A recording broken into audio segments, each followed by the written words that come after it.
Nous sommes à Genève avec Mohammad Javad Larijani, secrétaire général du Haut Conseil iranien pour les droits de l'homme. Nous avons déjà interviewé ce conseiller de premier plan auprès du guide suprême. Il y a 2 ans, il avait évoqué avec nous les nombreuses atteintes aux droits de l'homme en Iran commises par des instances liées au gouvernement et à l'appareil judiciaire. Il avait promis le changement. Depuis lors, les Nations Unies et Amnesty International ont pointé du doigt quantité de violations de ce type, notamment le fait que les exécutions dans le pays n'ont jamais été aussi nombreuses. Monsieur Larijani, l'an dernier, il y a eu 900 exécutions en Iran. Elles ont notamment concerné un certain nombre de mineurs qui étaient de simples enfants au moment des faits qui leur sont reprochés. Les exécutions qui ont lieu en Iran se font dans le cadre de la loi. Il faut souligner que 90% de ces cas ont à voir avec des délits liés aux stupéfiants. Actuellement, d'après Amnesty International, 160 mineurs sont sous le coup d'une condamnation à mort. Certains le sont depuis 7 ans. D'après vous, comment peut-on se sentir quand on grandit en attendant d'être exécuté? Tout d'abord, il y a une grande différence de concept entre un enfant et un mineur. À 17 ans, on est encore mineur d'après le pacte international relatif aux droits civils et politiques. Un mineur peut être assez proche du statut légal d'une personne majeure. Il se peut qu'il l'atteigne quelques mois plus tard. Une personne de moins de 18 ans, en principe, ne peut pas être condamnée à mort, sauf si le juge la considère suffisamment capable de porter la responsabilité de ses actes. Comment est-ce possible qu'un juge puisse statuer 2 ou 3 ans après les faits que telle personne, dans de telles circonstances, dans telle situation, avait à ce moment-là la maturité d'esprit suffisante? La procédure ne débute pas 3 ans après les faits. Elle démarre immédiatement après que le délit a été commis. Dans certains cas, dans la plupart des cas, la justice a besoin d'un psychologue, d'un médecin, pour établir l'état physique et mental de la personne en cause. Permettez-moi de citer l'exemple de Saman Nassim, qui a été arrêté quand il avait 17 ans, puis exécuté l'an dernier. Son délit, inimitié à l'égard de Dieu. J'aimerais vous demander, Dieu ne peut-il pas se débrouiller seul face à un enfant? C'est un intitulé. Cet intitulé correspond à un certain nombre de délits pour lesquels la peine capitale peut être prononcée. Quelqu'un comme Nassim, malheureusement, a été pris pour activité terroriste en réalité. Monsieur Larijani, en toute franchise, n'avez-vous pas fait des erreurs quand vous aviez 16, 17 ou 18 ans? Des choses que vous regrettez aujourd'hui? Il m'arrive de faire des erreurs et de me dire ensuite « Oh mon Dieu, je préférerais ne pas les avoir faites ». Le système de sanctions en Iran n'est pas fondé sur la revanche, mais sur la réhabilitation. C'est pour ça que des mineurs sont exécutés?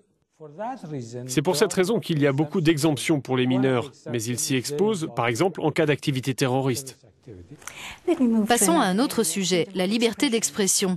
Facebook est bloqué, des blogueurs sont régulièrement interpellés et emprisonnés, et la moindre critique envers le système ou envers le guide suprême peut se solder par une lourde peine.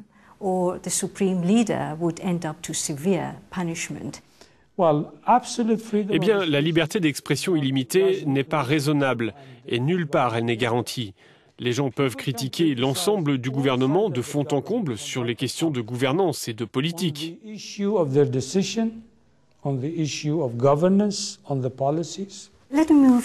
Évoquons les élections à présent. Les résultats du dernier scrutin montrent que les modérés et les réformateurs ont obtenu la majorité au Parlement. Mais c'est quelque chose de théorique, puisque le Conseil des gardiens de la Constitution a le dernier mot et un droit de veto sur toutes les lois adoptées au Parlement. Et dans les faits, ce Conseil, composé de conservateurs, rend le Parlement inopérant.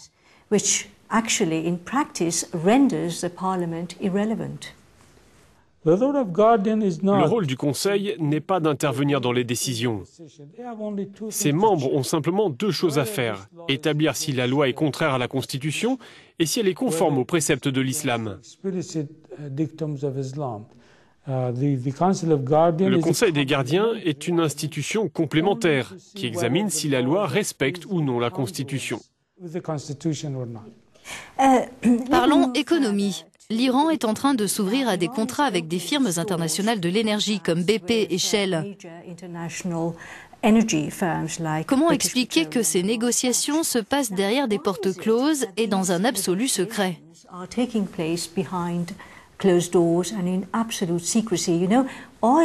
Vous savez, le pétrole est une richesse nationale. Tout ce pétrole, jusqu'à la moindre goutte, appartient aux Iraniens. Pourquoi ne pourraient-ils pas être informés des termes dans lesquels on vend leurs richesses? Premièrement, il est du devoir du gouvernement de conclure ces accords, et quand il est en train de négocier un accord, je ne crois pas que ce soit courant de le faire en public. Les Iraniens ont le droit d'avoir accès à ces informations.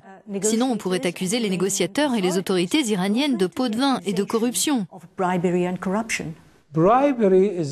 Les pots de vin, cela fait partie de la corruption qui peut se produire ailleurs dans le monde. On n'est de toute façon pas à l'abri de telles pratiques, que les négociations se fassent publiquement ou non. On doit avoir un système de contrôle capable d'empêcher les pots de vin. Est-ce que ce système de contrôle existe aujourd'hui en Iran? Oui, on lutte très fortement contre la corruption. Mais la corruption est une maladie internationale, une maladie mondiale. On ne peut pas l'éradiquer. Mais on peut la réduire, on peut la contrôler. Vous êtes aussi un conseiller de premier plan sur les questions internationales auprès du Guide suprême. Pourriez-vous me dire pourquoi ces 2 dernières semaines, l'Iran a retiré presque tous ses soldats de Syrie et n'y a maintenu que 700 conseillers militaires?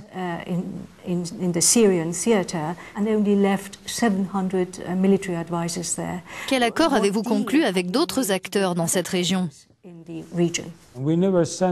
On n'a jamais envoyé de soldats là-bas. On aide la Syrie à préserver sa souveraineté et son intégrité territoriale. Où en sont vos relations avec la Turquie et l'Arabie saoudite? On ne peut pas échapper au fait que nous sommes voisins. On est capable de nous défendre nous-mêmes, mais ce n'est pas suffisant. Il faut empêcher la région de sombrer dans le chaos. Rapidement, parlons de l'organisation État islamique. Elle a été plutôt utile, pourrait-on dire. Elle vend le pétrole qui ne pourrait pas facilement être vendu autrement sur le marché, et ce pour plusieurs raisons, parmi lesquelles les sanctions à l'encontre de l'Iran.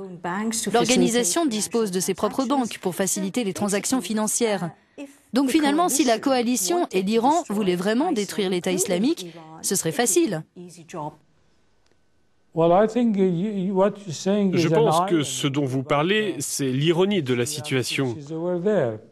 Ces gens sont des parasites qui ont été formés pour atteindre des objectifs politiques, mais aussi économiques.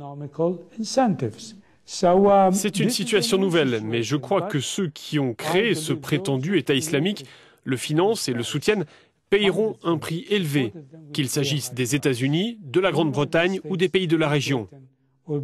Ce ne leur sera pas profitable à terme. Dr. Larijani, thank you. Thank you very much.